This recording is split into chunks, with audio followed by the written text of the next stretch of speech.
morning and welcome back. Here's a guy with a little bit of good news. Mike Eppel, good morning.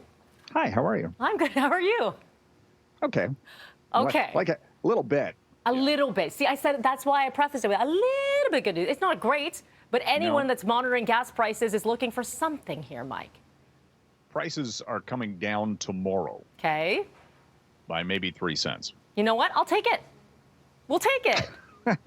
Optimism. Yeah, except for what I'm reading this morning, Melanie, from an assortment of forecasters who say that the price for oil is going to continue to climb here over the course of the summer. And one really interesting take was from Goldman Sachs, which major global investment bank, says that the price for oil has to go up to around $135 to $150 per barrel. It's at 118 this morning, before you start seeing demand destruction because people can't afford to fill up the gas tank, and that will tip things back the other direction. So the prices have to go up to come down, if that makes any sense. It makes sense. I don't like it, but it makes sense. No, I hear you. it's like, oh, great, awesome. So basically, they're going to, this basically predicts that the economy is going to tip into recession because people can't afford to pay to fill up the gas tank, and the transportation costs of goods will continue to climb, which will make things that much more expensive, which raises inflation, which means interest rates have to go up. So yeah, you preface this whole thing with a little bit of good news. Unfortunately, that is the longer term, maybe not so much when we're talking about,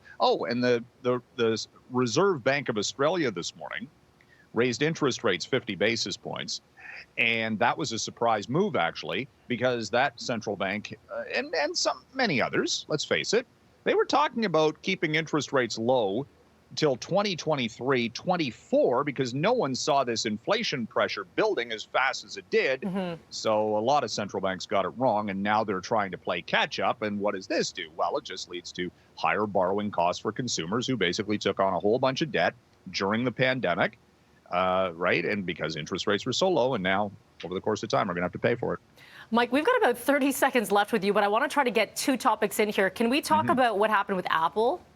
Yeah, lots of new developments, actually, at the Worldwide Developers Conference unveiled yesterday by Apple, iOS 16, buy now, pay later feature on Apple Pay, and also an edit function and a recall function on iMessage. That's Which kind is of good. interesting. I like that. I wonder if it's as the recall's kind of interesting, because sometimes you send a text and you go, why did I send that? Edit function, though, I'm not as sold on whether or not that's does spelling matter as much. No, does spelling matter as much on a message as it does on a tweet? Well, I think it depends on what it autocorrects to, and sometimes it is not meant to be that. True. You know what I mean? That's actually true. All right. Well, we have run out of time, Mike. I texted something, and it's like, that's not what I meant. Nope. Take it back. Take it back, and yeah, you can. Recall. So much more to cover, Mike. We have run out of time, but we'll talk to you again. Same time tomorrow. See you later.